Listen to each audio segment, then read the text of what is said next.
নিউটাউনে BJP কর্মী খুনে আটক 4, আটক মূল অভিযুক্ত কমল মণ্ডল সহ 4। আরো একবার আপনাদের জানাই, নিউটাউনে বিজেপি কর্মী খুনে আটক 4, আটক মূল অভিযুক্ত কমল মণ্ডল সহ 4। ভারত বাংলাদেশ সীমান্তে গোপালনগরে আটক কমল।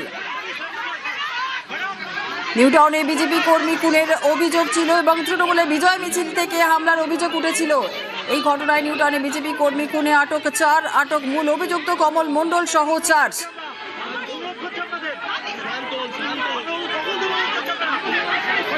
নিউটাউনে বিজেপি কর্মী খুনে আটক 4, আটক মূল অভিযুক্ত কমল মণ্ডল সহ 4।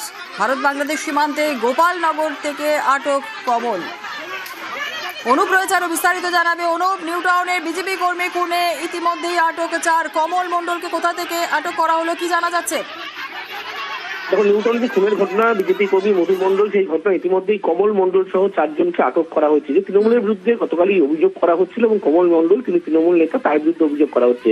গোপালনগর এলাকা থেকে তাদেরকে আটক করা হয়েছে পুলিশের পক্ষ থেকে। যে গোটা ঘটনা গতকাল ঘটেছিল, সেক্ষেত্রে পরিবারের পক্ষ থেকে এবং বিজেপির পক্ষ থেকে স্পষ্টভাবে অভিযোগ করা হচ্ছিল।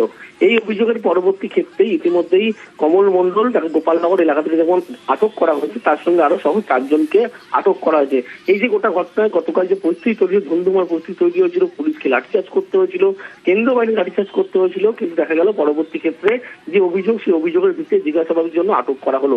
এবং পুলিশের পক্ষ থেকে খবর পায় গোপালনগর এলাকায় একটি জায়গায় ছিল এবং ভোর রাতে তাকে ইতিমধ্যে থানায় নিয়ে আসা হচ্ছে এবং সেখানে জিজ্ঞাসাবাদ করা হচ্ছে। এই কমল মণ্ডল সহ 4 জনকে এবং জিজ্ঞাসাবাদ করা হচ্ছে। পুলিশের পক্ষ থেকে আরো খতিয়ে দেখা হচ্ছে কি ঘটনা ঘটেছিল।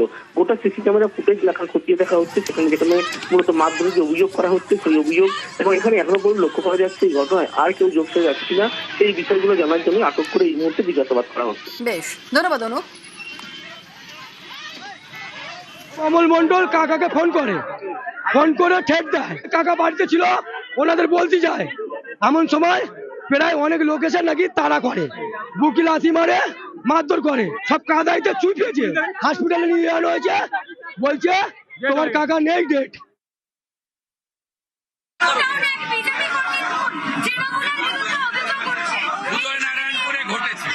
পুলিশকে ব্যবস্থা নিতে বলেছি, আমাদের কর্মীরা যেন আইন হাতে না তোলেন, পুলিশ ব্যবস্থা না নিলে আমরা যা করার করব।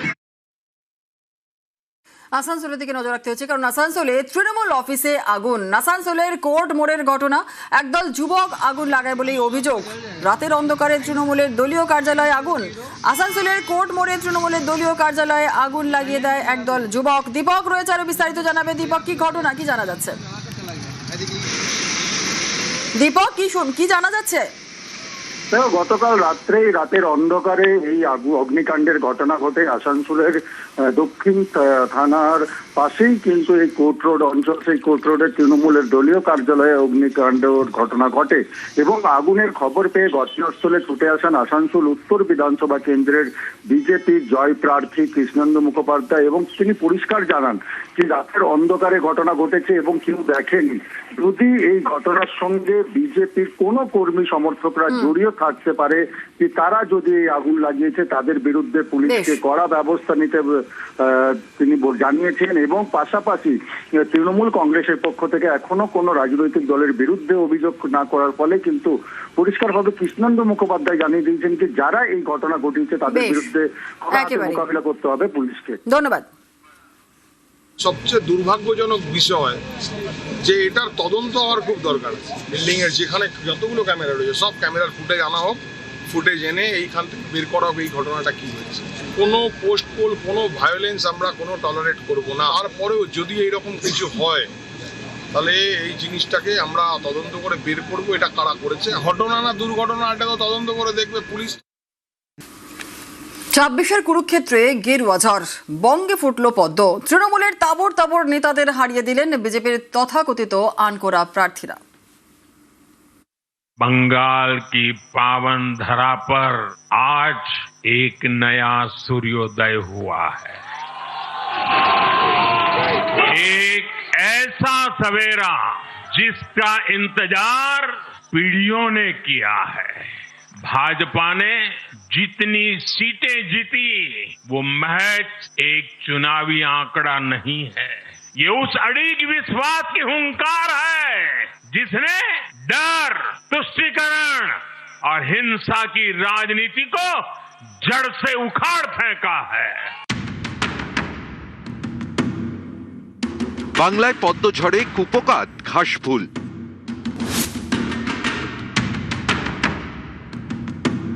ভোট বাক্সের দাপট দেখালেন বিজেপির তথাকথিত আনকোড়া প্রার্থীরাও। 26শে বাংলায় গেরুয়া ঝড়, 9 জেলায় খাতাই খুলতে পারেনি তৃণমূল। মুখ থুবড়ে পড়েছেন ঘাসফুলের একের পর এক হেভিওয়েট নেতা মন্ত্রী। অধিকাংশই হেরেছেন বিজেপির আনকোড়া মুখের কাছে। রাজনীতিতে অভিজ্ঞতা কম, ভোট বাক্সের লড়াইয়েও নতুন। তাদের কাছেই আটকে গিয়েছেন তৃণমূলের হেভিওয়েট নেতা মন্ত্রীরা।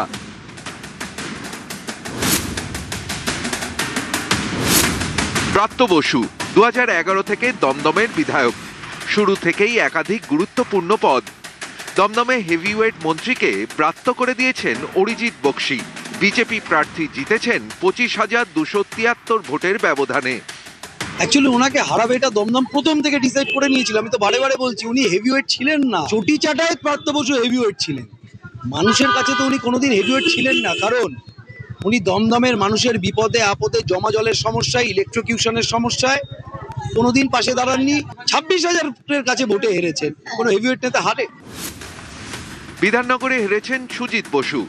37,330 ভোটের ব্যবধানে জিতেছেন বিজেপির শারদত্ত মুখোপাধ্যায়। 15 দিনের মধ্যে তৃণমূল দলটাই থাকবে না, এক্সিস্টই করবে না। তৃণমূলের ঔদ্ধত্যের জবাব দিয়েছে বিধাননগরের নাগরিক। বিধাননগরের নাগরিককে আমার নমস্কার ও প্রণাম। মলয় ঘটক 2011 থেকে ছিলেন আসানসোল উত্তরের বিধায়ক। হারলেন কৃষ্ণেন্দু মুখোপাধ্যায়ের কাছে। বিজেপি প্রার্থী জিতেছেন 11,615 ভোটে। সব্যসাচী দত্ত তৃণমূলের হেভিওয়েট নেতা। বারাসাতে তাকে 34,558 ভোটে হারিয়েছেন বিজেপির শঙ্কর চট্টোপাধ্যায়। দেখুন, এবার ভোটটা হয়েছে জনতা বনাম মমতা। কে হেভিওয়েট কে দুর্বল সেই বিচার জনগণ করেনি। পরিবর্তন চাই সেই বিচার করেছে। নারী সুরক্ষা চাই, যারা ব্যর্থ হয়েছে তার বিরুদ্ধে ভোট হয়েছে। বীরবাহা হাসদা ঝাড়গ্রামের বিধায়ক, বনমন্ত্রী। 26শে তার আসন বদলে পাঠানো হয় বিনপুরে। এই দুটি আসনই হারতে হয়েছে তৃণমূলের। বিনপুরে 22,977 ভোটে হেরেছেন বীরবাহা।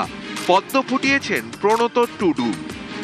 দেখুন, এখানে মূল কারণ একটাই, যেভাবে গত 15 বছর ধরে এই বাংলার বুকে শুধু দুর্নীতি আর দুর্নীতি হয়েছে, এবং শুধু দুর্নীতি বাংলা জুড়ে তো হয়েছে, বেশি করে হয়েছে আমাদের এই জঙ্গলমহল তথা এই ঝাড়গ্রাম ডিস্ট্রিক্টের মধ্যে। ঝাড়গ্রামে উনি যে দুর্নীতি করেছিলেন, ওখানকার মানুষরা ওনাকে ভোট দিতেন না জেনে উনি বিনপুরে এসেছিলেন।